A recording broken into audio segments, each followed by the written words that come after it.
Shalom, shalom, éminent serviteur du Seigneur.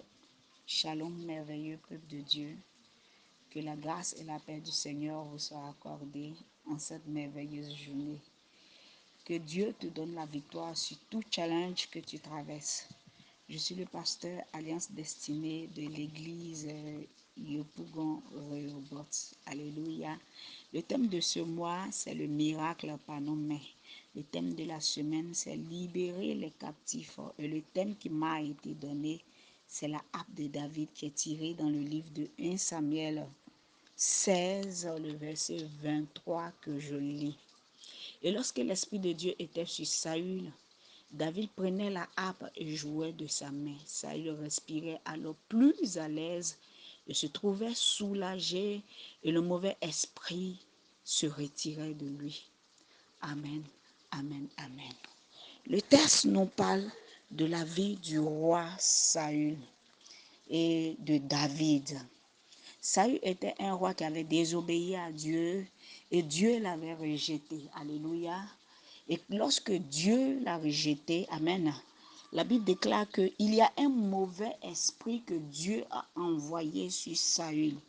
Ce qui veut dire quoi? Ce qui veut dire que quand l'esprit de Dieu te quitte, c'est un mauvais esprit qui vient prendre la place. Alors je veux dire à quelqu'un de rechercher l'esprit de Dieu, de rechercher la présence de Dieu. Parce que si l'Esprit de Dieu ne te possède pas, si l'Esprit de Dieu ne marche pas avec toi, si ce n'est l'Esprit de Dieu qui te conduit et qui te guide, c'est qu'un mauvais esprit viendra te conduire et te guider. Pourquoi? Parce que la nature a horreur du vide. Lorsqu'il y a un endroit qui se vide, il faut qu'il y ait quelque chose pour le remplir.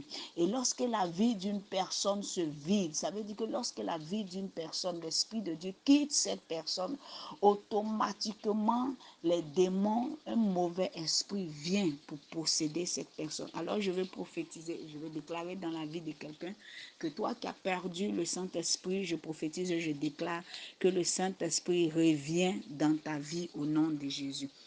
La Bible déclare que lorsque Saül a perdu l'Esprit de Dieu, la Bible dit Dieu lui-même envoya un mauvais esprit sur Saül. Et cet esprit-là emmerdait tellement Saül, cet esprit-là fatiguait Saül, cet esprit-là outrageait Saül, cet esprit-là maltraitait tellement Saül que ses serviteurs ont dit qu'il te faut trouver une personne qui puisse jouer de la harpe. Alléluia. Il te faut trouver une personne dans ce royaume, sinon dans ce pays, qui puisse jouer de la harpe. Et je me pose la question de savoir pourquoi une personne qui puisse jouer de la harpe? Pourquoi pas une personne qui puisse jouer du tambour? Pourquoi pas une personne qui puisse jouer peut-être du piano? Pourquoi pas une personne qui puisse battre peut-être la main? Pourquoi pas une personne qui puisse lui parler? Et lorsque je me suis posé la question, j'ai compris que la harpe est le symbole de la douceur et de la paix. Alléluia. La paix et de la douceur. Et cette harpe encore est le symbole de la communion avec Dieu. Alors le choix a été bien fait parce que en cherchant une personne qui joue de la harpe, nous retrouverons, en jouant cette harpe-là, nous trouverons la douceur, nous trouverons la paix du cœur et nous trouverons encore la communion avec Dieu. Ah, j'ai compris quelque chose à travers cette définition. Ce qui veut dire que la harpe pouvait symboliser la présence de Dieu. La harpe pouvait symboliser la présence de Dieu. La harpe pouvait symboliser le règne de Dieu. Alors, plus que l'esprit mauvais était venu prendre possession du corps de Saül, il fallait trouver quelqu'un qui puisse attirer la présence de Dieu dans la vie de Saül. Parce qu'à l'époque, ce n'est pas comme maintenant où nous avons l'Esprit de Dieu qui est répandu, où nous pouvons recevoir l'Esprit de Dieu par imposition de main. Nous pouvons recevoir l'Esprit de Dieu par la délivrance. Nous pouvons recevoir l'Esprit de Dieu par la prière. Alléluia. À l'époque, il fallait que Dieu même descende sur toi. Et comme Dieu lui-même, il avait enlevé sa main sur Saül, il fallait trouver quelqu'un quelqu'un qui puisse attirer l'Esprit de Dieu dans la vie de Saül afin de lui apporter la paix du cœur, afin de lui apporter la délivrance, afin de lui apporter la communion. Alléluia. C'est là que un enfant de Dieu va intervenir. Alléluia. Je veux dire à un enfant de Dieu que la communion avec Dieu est très importante. Alléluia. La délivrance est très importante. La libération est très importante. Mais pour avoir tous ces facteurs, il faut avoir l'Esprit de Dieu. Et tant que tu n'as pas l'Esprit de Dieu, tu ne peux pas être délivré. Tant que tu n'as pas l'Esprit de Dieu, tu seras captif comme Saül. La Bible dit Saül était captif. Saül était agacé. Saül était, comment on appelle ça là, maltraité par les esprits. Saül était, comment on dit ça? Il était en tout cas maltraité par les esprits. Les esprits faisaient ce qu'ils voulaient. Un enfant de Dieu, toi qui n'acceptes pas Jésus-Christ, tu es maltraité. Alléluia. Tu es maltraité par les démons. Les démons te font faire ce qu'ils veulent. Les démons te font agir comme ils veulent. Les démons te font pécher comme ils veulent. Mais quand tu as l'Esprit de Dieu, la Bible dit, Saül lui-même, il avait reconnu que c'était la harpe qui pouvait le délivrer. C'était la harpe qui pouvait envoyer la paix. La Bible dit que lorsqu'il a trouvé un homme qui savait jouer de la harpe, et cette personne, c'est David. Et lorsque David jouait de la harpe, la Bible déclare que la paix intérieure revenait. La Bible déclare que la communion revenait et il était à l'aise. Il n'avait plus peur des esprits, il n'avait plus peur des démons. Ce qui voulait dire que quand la harpe jouait, les esprits le quittaient, les esprits abandonnaient le corps, les esprits ne pouvaient plus le maltraiter. Je veux dire à une personne que tu as besoin du Saint-Esprit. De la manière que Saül a perdu le Saint-Esprit, je dis à quelqu'un, c'est vrai que tu peux perdre le Saint-Esprit, mais ne laisse pas le Saint-Esprit loin de ta vie. Ne laisse pas le Saint-Esprit loin de ta maison. Ne laisse pas le Saint-Esprit loin de tes décisions.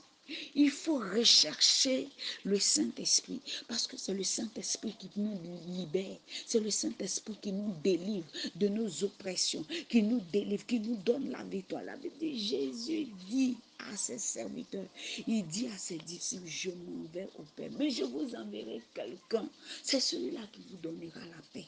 Il vous donnera la délivrance. Il vous donnera la joie. Il vous montrera comment marcher. Le Saint-Esprit nous montre comment marcher. Le Saint-Esprit nous donne la paix avec Dieu. Parce que cette paix-là est importante. Quand tu n'as pas le Saint-Esprit, tu n'as pas la paix. Quand tu n'as pas le Saint-Esprit, tu es submergé.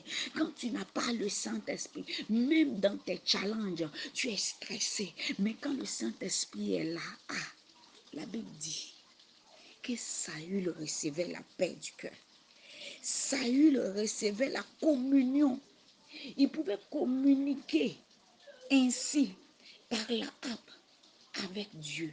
Alléluia. Mais lorsque la harpe s'éloignait, lorsque David, cet homme-là, ne jouait plus de la harpe, la Bible dit le Saint-Esprit, la Bible dit les démons revenaient pour posséder encore Saül. Nous avons la chance de pouvoir avoir le Saint-Esprit, de pouvoir dormir avec le Saint-Esprit, de pouvoir marcher avec le Saint-Esprit, de pouvoir communiquer avec le Saint-Esprit, de pouvoir bouger avec le Saint-Esprit. Alléluia. Gardons-le, chérissons-le. Amen. Chérissons ce Saint-Esprit afin qu'il ne nous quitte pas. Parce que quand le Saint-Esprit te quitte, c'est mauvais. Quand le Saint-Esprit te quitte, tu n'as plus la paix. Quand le Saint-Esprit te quitte, tu n'es plus personne. La communion avec Dieu est brisée. Alléluia. C'est le Saint-Esprit qui nous relie à Dieu. Alléluia. Je veux dire à un enfant de Dieu, dans ton entourage, par le Saint-Esprit, tu peux libérer les captifs. Dans ton entourage, par le Saint-Esprit, tu peux délivrer les captifs. Dans ton entourage, par le Saint-Esprit, tu peux guérir les malades. Dans ton entourage, par le Saint-Esprit, tu peux amener à l'existence ce qui n'existe pas. Alléluia. Parce que David était un homme qui était derrière les brebis, mais il venait au palais du roi. Alléluia. Il jouait de la harpe et le roi était délivré. Le roi était soulagé. De par ta présence, tu dois être une personne qui apporte la paix et non les querelles.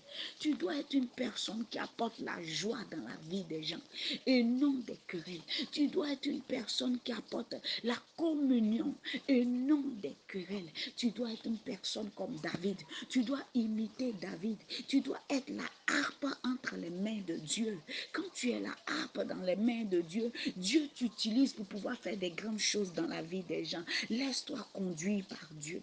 Laisse-toi conduire par la main puissante de Dieu. Sois la harpe entre les mains de Dieu, afin que tu sois béni, tu sois célébré au jour de la mort. Alléluia. Parce que tu auras sauvé une vie, tu auras délivré une vie qui ne connaît pas Christ, une vie qui ne connaît pas Jésus, une vie qui ne connaît même pas qu'est-ce que c'est que le royaume de Dieu. De par toi, Dieu va t'utiliser pour pouvoir guérir, pour pouvoir restaurer. Là où il y a comment on appelle ça là? Le chaos, tu vas apporter la restauration. Là où il y a la maladie, tu apporteras la guérison. Là où il y a les querelles, tu apporteras la paix. Et c'est cela que Dieu veut de chacun de nous. Et je veux prier pour la vie de quelqu'un qui a perdu la communion avec Dieu. Je veux prier pour la vie de quelqu'un qui a perdu la paix. Je veux prier pour quelqu'un qui a perdu l'amour du Seigneur. Je prie et je déclare dans ta vie qu'après avoir écouté ce message, tu retrouves la joie du Saint-Esprit et le Saint-Esprit vient prendre contrôle de ta vie. Et je veux prier pour ceux qui sont malades par la présence de Dieu au son de ma voix. Tu reçois la guérison, tu reçois la restauration, tu reçois la délivrance. Alléluia. Je prie pour quelqu'un qui se trouve dans une situation difficile, qui traverse des moments difficiles. Par ce message, tu reçois la délivrance. Alléluia. Je bénis la vie de quelqu'un. Je bénis la destinée de quelqu'un et je bénis le ministère de quelqu'un. Au nom puissant de Jésus. Amen.